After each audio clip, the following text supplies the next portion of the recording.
आज रोशनीच्या नंदेचा नवरा आनंद रोशनीची मस्करी करत म्हणाला, अहो आई, तुमच्या घरची मोलकरीण थोडी स्लो आहे. बघा ना, चहा नाश्ता बनवून आणण्यासाठी किती उशीर करत आहे. तिचा थोडा पगार वाढवा. असे नंदेचा नवरा आनंद हसतच म्हणाला. आपल्या नंदेचा नवरा असं म्हटल्याबरोबर रोशनीला प्रचंड राग आला. ती ज्या जागी उभी होती तिथेच उभी राहिली. आज तिला राहावले नाही. कारण जेव्हा केव्हा आनंद आपल्या सासरी येत असायचा तेव्हा तो रोशनीची अशाच प्रकारे मस्करी करत असायचा आणि आज सुद्धा असेच काहीसे झाले होते. परंतु आज रोशनी आनंदकडे रागाने पाहत म्हणाली, मी या घरची सून आहे, कोणी मोलकरीण नाही. त्यामुळे माझ्याविषयी बोलताना थोडा विचार करा. मी जशी बाहेरून आली आहे तसे तुम्ही सुद्धा बाहेरून आला आहात. त्यामुळे या घरामध्ये आपल्या दोघांचा दर्जा एकच आहे. इतक्यात रोशनीच्या सासूबाई मोहिनीताई म्हणाल्या, सुनबाई, आनंदराव या घरचे जावई आहेत. त्याच्याबरोबर आदराने बोल. नाहीतर नाहीतर काय सासूबाई, आता खूप झाले. जर तुम्ही लोक माझ्या बरोबर आदराने बोलू शकत नसाल तर आजपासून या घरातील कामे सुद्धा तुम्ही स्वतःच करा. आतापर्यंत मी खूप सहन केलं, परंतु यापुढे मी सहन करणार नाही. सहन करण्याची सुद्धा एक सीमा असते. शेवटी मी तरी कधीपर्यंत अशा गोष्टी सहन करत राहणार. रोशनीने चहाचा ट्रे जोरात टेबलवर ठेवला आणि आतमध्ये निघून गेली. तिच्या अशा वागण्याने सर्वच लोक आश्चर्यचकित झाले होते. कारण कोणालाच अशी अपेक्षा नव्हती की रोशनी अशा प्रकारे रागून उत्तर देऊ शकते. हे बघ, तुझ्या वहिनीने तर माझी इज्जत काढली आहे. यासाठीच मला इथे बोलावले होते का? मी थोडीशी मस्करी काय केली तर तिला सहनच झाले नाही, असे नंदेचा नवरा आनंद म्हणाला. मला वहिनीकडून ही अपेक्षा नव्हती. कोणी आपल्या घरच्या जावयाला अशा प्रकारे उत्तर देतो का? तुम्हाला वाटत नाही का वहिनींना जरा जास्तच पंख पंख फुटले आहेत? असे संगीता आपल्या आईला म्हणाली. त्यावर मोहिनीताई म्हणाल्या, बाळा, तुम्ही तिचे बोलणे मनाला लावून घेऊ नका. मी सुद्धा तिला पाहते. तुझ्या दादाला तर घरी येऊ दे, मी त्याच्याबरोबर बोलते. आता ही आपल्याला ऐकवणार का? सासू मी आहे, ही नाही. मोहिनीताईंनी सुद्धा आपल्या मुलीच्या हो मध्ये हो मिळवत आपल्या जावयाचीच बाजू घेतली. आता घरात रोशनीला वाईट बोलण्याचे जणू काही पुराणच सुरू झाले होते. ज्याच्या तोंडाला जे काही येत होते तसे प्रत्येक जण रोशनीविषयी बोलत होता. परंतु रोशनी मात्र आपल्या रूम मध्ये येऊन पलंगावर बसली होती. शेवटी ती तरी कधीपर्यंत या सर्व गोष्टी सहन करणार होती? आता तिचं लग्न होऊन फक्त 8 महिने झाले होते. परंतु या 8 महिन्यात तिने कितीतरी वेळा अशा गोष्टी ऐकल्या होत्या. रोशनीचे लग्न राघव बरोबर 8 महिन्यापूर्वीच झाले होते. रोशनीच्या लग्नापूर्वी त्या घरामध्ये काम करण्यासाठी एक कामवाली बाई होती, जिचं नाव कमला होतं.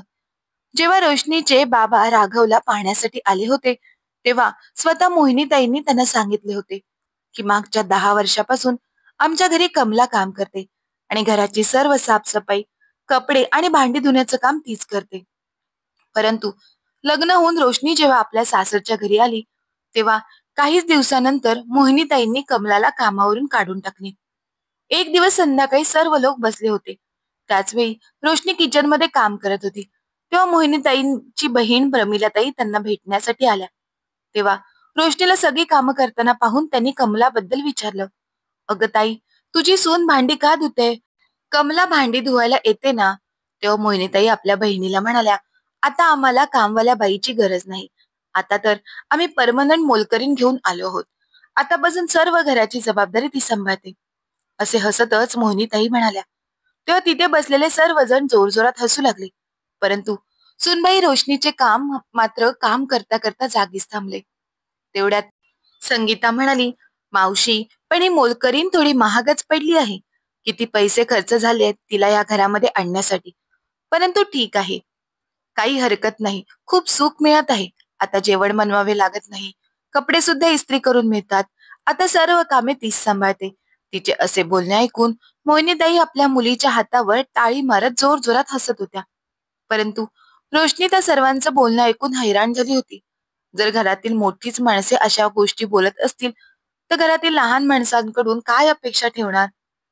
रोशनी जेव्हा या सर्व गोष्टी राघवला सांगत असायची तेव्हा राघवही हसून त्या गोष्टी टाळत असायचा. तो म्हणायचा, अगं आई, मस्करी करते, का उगाच तिचं बोलणं मनाला लावून घेतेस? आणि संगीताचं काय आहे? ती तर काही दिवसांनी लग्न करून तिच्या सासरी निघून जाईल. तसेही तिचा साखरपुडा झाला आहे. तिचं लग्न झाल्यानंतर ती थोडीच आपल्या घरामध्ये राहणार आहे किंवा तुला काय बोलणार आहे.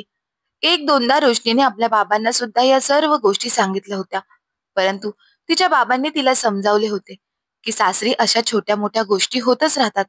तू अशा छोट्या छोट्या गोष्टींवरून वाईट वाटून घेऊ नकोस. जर तुझ्याविषयी असे कोणी बोलत असेल तर तू त्यांच्या बोलण्याकडे लक्ष देऊ नकोस. तू त्या घरातील मोलकरीण नाहीस, तर तू ते घर सांभाळणारी आहेस. जे घर सांभाळते तिला गृहलक्ष्मी म्हणतात. याचा अर्थ तू त्या घरातील गृहलक्ष्मी आहेस. त्याच कारणाने तुला त्या घरातील सर्वांची काळजी घ्यावी लागेल. आपल्या बाबांचे असे बोलणे ऐकल्यानंतर तिने आपल्या बाबांना सुद्धा याविषयी काहीच सांगितले नाही. परंतु आता या गोष्टी रोजच होऊ लागल्या होत्या. 4 महिन्यानंतर रोशनीचे नणंद संगीताचे लग्न झाले. तेव्हा रोशनीने विचार केला की आता काहीतरी बदल होईल. परंतु आता सुद्धा तीच परिस्थिती होती. आता तर नंदेचा नवरा आनंद सुद्धा या सर्व लोकांमध्ये सामील झाला होता. आता सर्वजण बाहेर बसून आपल्या सुनेविषयी वाईट गोष्टी बोलतच होते. तेवढ्यातच राघव आला.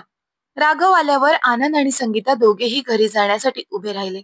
त्यांना असे उभे राहिलेले पाहून राघव हैराण झाला आणि म्हणाला, मी आत्ताच घरामध्ये आलो आहे आणि तुम्ही लगेचच जायला निघत आहात.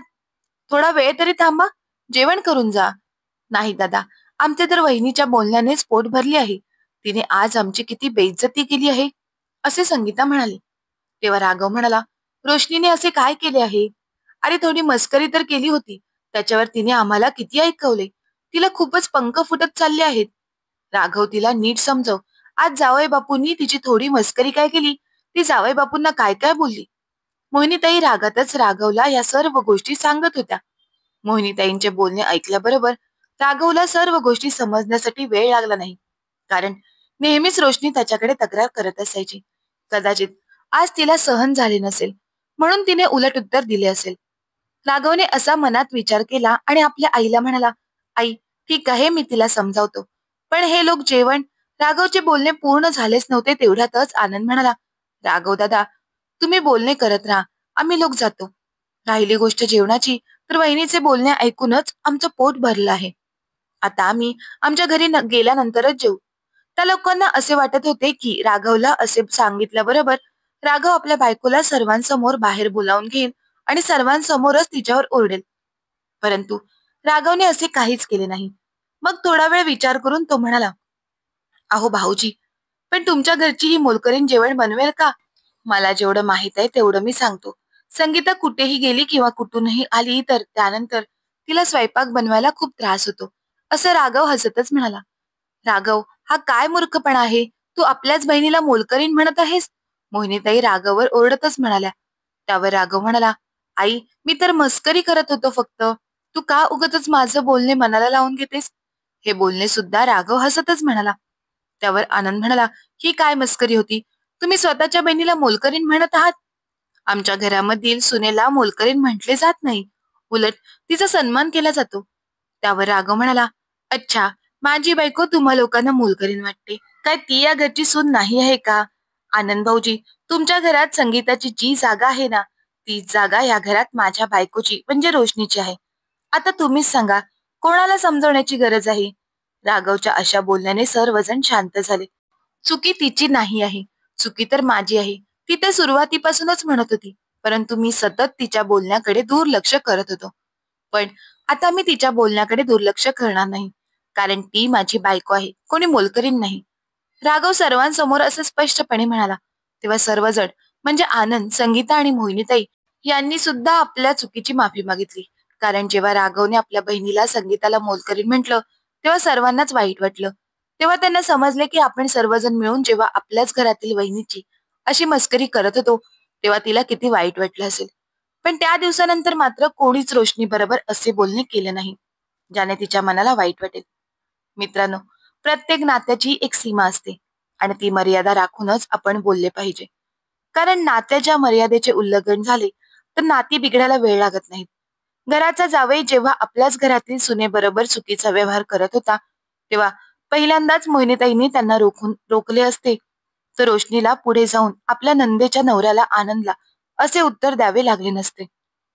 तर मित्रांनो, याविषयी आपलं काय मत आहे ते आम्हाला कमेंट्स करून नक्की कळवा. आणि कथा आवडली असेल तर कथेला लाईक करा, शेअर करा. धन्यवाद.